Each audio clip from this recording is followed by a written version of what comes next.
নবীজি বলেছেন 3 কারণে মানুষের হায়াত কমে যায়। 3টা আমল করলে, 3টা বদ আমলে মানুষের হায়াত কমে যায়। দুনিয়ার জমিনে হায়াত কমে যায়, কমতে থাকে, হায়াতও কমে যায়, রিজিকও কমে যায়। বলতে পারেন হুজুর আমরা জানি হায়াত সীমাবদ্ধ, তাহলে হায়াত কেমনে কমে? নবীজি বলছেন, বুখারীর বর্ণনায় আবু হুরায়রা রাদিয়াল্লাহু তাআলা হাদিসটা বর্ণনা করেছেন, মানুষের কিছু নেক আমলের কারণে হায়াতের মধ্যে আল্লাহ বরকত দান করে, আবার বদ আমলের কারণে আল্লাহ পাক মানুষের হায়াতের মধ্য থেকে বরকত ছিনিয়ে নেয়, ওই মানুষটা দ্রুত দুনিয়া থেকে বিদায় নিয়ে চলে যায়। হায়াত নির্ধারিত, রিজিকও নির্ধারিত, কিন্তু আল্লাহ পাক এর মধ্যে বরকত রেখে দেয়। একটা উদাহরণ দিয়ে ভালো বুঝবেন। হালাল পথে কেউ ইনকাম করে মাসে 10,000 টাকা, হারাম পথে কেউ ইনকাম করে মাসে 50,000 টাকা। এই হালাল পথের ইনকাম করা ব্যক্তি দেখবেন মাস শেষে খেয়ে দিয়ে আরো 2,000 টাকা ইনকাম করে সেখান থেকে সঞ্চয় করতে পারে। 50,000 টাকা যিনি হারাম পথে ইনকাম করে, মাস শেষে তাকে আরো 10,000 টাকা ঋণ করতে হয়। কথা কন ঠিক কি না?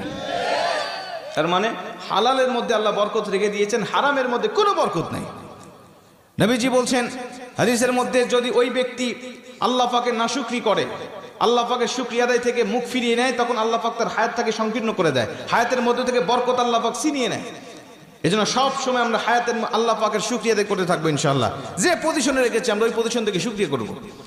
2 নম্বরে নবীজি বলছেন, ওই ব্যক্তির হায়াতটাকে আল্লাহ পাক সংকীর্ণ করে দেয় যেই ব্যক্তি দুনিয়ার জমিনে প্রয়োজনের থেকে অতিরিক্ত খাবার খায়।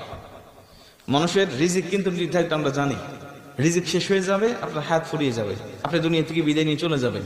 একটা দানা যখন আপনার জন্য আর পৃথিবীর এই প্রান্ত থেকে ও প্রান্ত ফেরেশতারা খুঁজে পাবেন না, আপনার রিজিকের ব্যবস্থা হবে না, সেদিন মালাকুল মউত আপনার কাছে উপস্থিত হয়ে যাবে। খাবার খাবেন, হিসাব করে খাবেন। 3 নম্বরে নবীজি সাল্লাল্লাহু আলাইহি ওয়াসাল্লাম বলছেন, ওই ব্যক্তির হায়াত আল্লাহ পাক ফুরিয়ে নেয়, কমিয়ে নেয়। ওই ব্যক্তিকে আল্লাহ পাক দ্রুত তার হায়াতের মধ্য থেকে বরকত আল্লাহ পাক ছিনিয়ে নেয়, যেই ব্যক্তি আত্মীয়তার সম্পর্ক ছিন্ন করে ফেলে। আত্মীয়তার সম্পর্ক ছিন্ন করা মানুষ এখন আমাদের সমাজে বাড়তেছে না কমতেছে? আমার হক আমার বোন পাবে, আমার বোন আমার বাবার থেকে হকটা নিয়ে চলে গেছে। আমি বুঝেছি আমার বোন কেন আমার হক নিয়ে চলে গেল, আমার ফুফু কেন হক নিয়ে চলে গেল। আমি তখন থেকে আমার বোনের সাথে, ফুফুর সাথে আমি সম্পর্ক ছিন্ন করে ফেলেছি। ঠিক না ঠিক? অথচ আমি আমার বাবার সম্পদ ভক্ষণ করতেছি, আমার কোনো দোষ নাই। আমার বোন আমার বাবার সম্পদ ভক্ষণ করলে আমার বোনের দোষ হয়ে যায়। আমি আমার দাদার সম্পদ ভক্ষণ করতেছি, আমার কোনো দোষ নাই, কিন্তু আমার ফুফু আমার দাদার সম্পদ ভক্ষণ করলে আমার দোষ হয়ে যাবে, ফুফুর দোষ হয়ে যাবে। কথা বলেন ঠিকই না?